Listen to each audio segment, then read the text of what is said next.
So what a nice car. This is a Volkswagen Touareg or Touareg, or I don't know how to spell it right. 2008, I guess. 3-liter V6 diesel. So in the funny part, when you accelerate and when you're braking, there is like a strange, like a clunking noise. At first I thought it was the fuel in the tank, but usually for the other cars there is no such a sound when you're accelerating and braking. So after a little 1 minute search in the Google, I found this thing.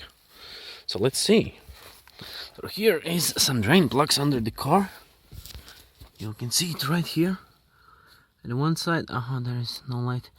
And one side, there is this plastic thing on it. Other side is free. And now, here you can see the drain plug. And we will remove it. Yay! It's already happening. Yay! Look at this. Amazing.